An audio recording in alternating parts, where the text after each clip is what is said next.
给大家表演一个帅哥啃菠萝。嚯哟！你们看我旁边这个巴西大哥，在赢了韩国队之后都笑成什么样了？甚至感觉今天来吃巴西烤肉，上菜都比平时要积极一些。好，大家瓦姐，今天我们必须要吃一点有氛围的东西。但是说到巴西，我不知道除了巴西烤肉以外还有什么，好像还有个巴西鸡肉派。算了，我们还是吃烤肉吧。今天涩谷的这家巴西烤肉真的非常非常的绝。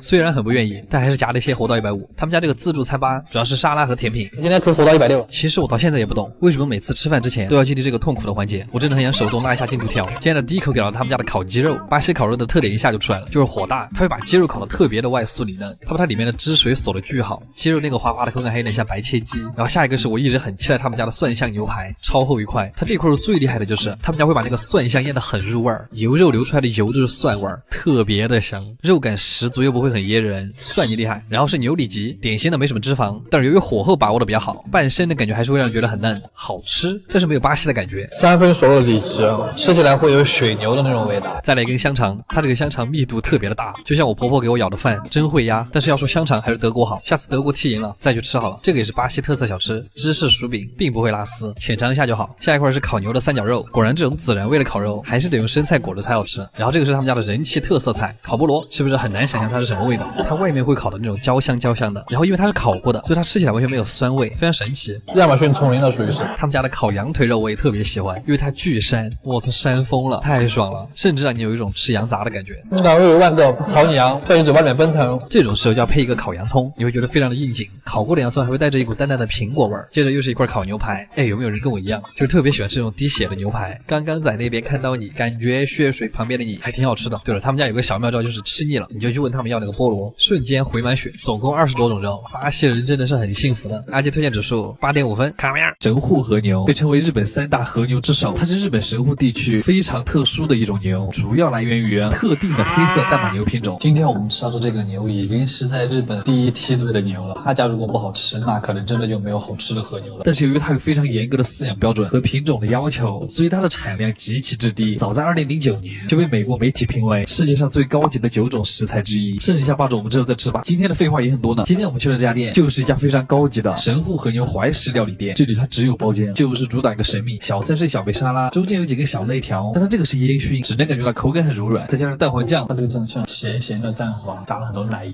调制而成。可以看下一盘菜是我们的前菜拼盘，不愧是怀石，真的很丰富的一碗菜，一口吃4个菜。和牛寿司的纹理真的很好看，嚼开之后就是一块奶香的寿司。这个是杏鲍菇牛肉饼，它是一坨炸牛肉和豌豆丁儿和一个杏鲍菇一起炸的，它是一种非常高级的炸串的味道。鹌鹑蛋加牛筋，它下面这个是用牛筋磨碎之后做成的东西，好丰富的前菜。然后是清口用的番茄，很像广东葱油鸡的那个料。吃完前菜之后是今天的意面，它看上去真的很像西餐版的豌杂，它就是用最高级的食材来做最家常的料理。它在奶油里面加入了白松露，然后再裹上和牛的肉末，会有很浓郁的奶油香和白巧克力坚果的味道。细细的意面也很挂汁，不会很腻。还要是能再上一份这个就好，这个特别的好吃。接着喝一口下午汤，就进入今天的正题了。现在在我们面前的就是这个国家最高级的和牛了，还端来了一份米饭，这个真的太日本了。然后这个像布丁一样的东西，它是一盘固体的酱油。这个肉在切开的一瞬间，就虽然我已经越牛无数，但它还是很惊艳。最外面的一圈都是脂肪，有纤维感的瘦肉，只有中间的一圈。大家来吃牛排的时候，第一口我的建议是吃沙拉，完了之后你再去吃里脊。它脂肪的那个部分吃起来很像是红烧肉的皮和瘦肉中间的那个部分，太油腻的部分已经被烤走，剩下的脂肪就是能增加香味的部分。再来一坨，我们这次可以加一点它那个固体的酱油在上面，让表皮的温度去融化它，这样吃起来的口感真的很好，吃出了一种烧烤的感觉，不知道为什么。你来一点米饭真的会很香，酱油、牛油、脂肪块，神户和牛有一种感觉，就是你吃到之后嘴巴里的牛油它会久久不会散去。他家的蔬菜都有一股很浓的牛油味，像是四川干锅里面的蔬菜。然后就开始我们的里脊嘛，里脊肉吃起来的感觉就是柔嫩，本来不该有那么多脂肪，但因为它是神户牛，所以它的每个纤维里面会混着非常均匀的脂肪，就是嚼起来会很油润，牙齿把它咬开就会有一丝一缕绵密的感觉，是有齿感的棉花糖。牛排配饭永不靠岸，我推荐在你把牛肉吞下去之前就包一口饭在嘴，它会裹上饭粒更好吃。最后再来一个焦糖布丁，吃起来会有一点点没融化的白糖的颗粒感，最下面是红豆豆类自身的甜味和鸡蛋布丁的甜味真的很配，好吃好吃。最后的水果是脆柿和提子。今天最大的感觉就是他们把所有的重心都放在了主菜上面，最主要的就是能让客人体验到最顶级的神户和牛这种精心烹饪过的味道，就是能很快让你感受到好的食材加上匠人的手艺是多么的美好。阿吉推荐指数9分。卡维亚今天终于领会到了北海道海鲜的魅力。都说北海道的海鲜在全球都很出名，但是为什么呢？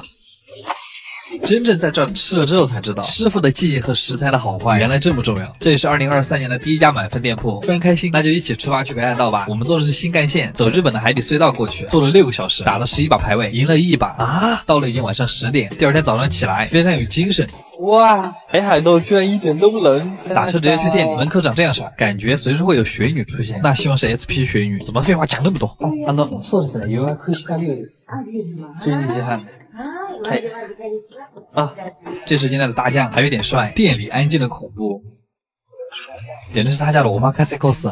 第一个菜，海苔拌的金枪鱼肉末，下面是海贝酱油或者紫姜末和葱一块吃，黏糊但是鲜甜。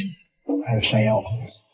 接着是日本队的代表果冻生白子，它其实看起来像老花，但是吃起来更像鸡肾。它这一口下去，满满的流动的蛋白质，胆固醇式的奶香，让人不禁觉得这不比生蚝更补，好像只有新鲜的白子才会有那个奶味儿。接着是老朋友刺身小拼盘，所以回到北海道的海鲜为什么那么好吃？查了一下，很简单，因为北海道是一个被3大海洋围绕的地区，所以这里的海水特别冷，因此鱼的脂肪就比较高，那么肥鱼就很香，跟和牛卖的贵是一个道理。先来一块刺身，对于口感的最高评价，粉加多了的龟苓膏，白雕一般是蘸咖喱盐，需要激发一下它的鲜味儿。粉雕就裹着紫苏花吃就可以了，它这个肉居然是脆的，有点像凉拌鱼皮那个口感。接着是活章鱼拌鱼干，拌着姜末和洋葱一块吃，你就当是在吸四川凉粉。然后是芝士海螺肉，它里面装的全是奶奶的螺肉汤，是那种油香油香的汤底。接着是海鲜蒸蛋，怎么还没上寿司？不过你不要看这一碗很小，里面塞了虾仁、鲍鱼、蟹腿、鱼子和干贝，就像是一碗海鲜版的佛跳墙。但是小心烫嘴，再来一块鲷鱼西京烧，说白一点就是甜口的烤鱼，筷子轻轻一夹就碎开，像极了爱情。接下来这个好像还挺厉害，蟹腿芝士泥混合物，可以看到满满的蟹腿鲜味，是种很温柔的蟹肉味。吃完这个亲一下口，终于到寿司了，我真的好饿啊！第一块甜鲷，好漂亮的淡粉色，有肉身蘸一点咖喱盐，米饭和盐都是用来激发鲷鱼本身的味道，直接香到脱粒。一般在这种店，到了寿司环节，上菜都会变得很快，上一块刚吞下去，第二块就来了，金枪鱼背身，上面切了很多刀，是为了锁住酱油，下面的米饭只有一丁点，甚至看不到。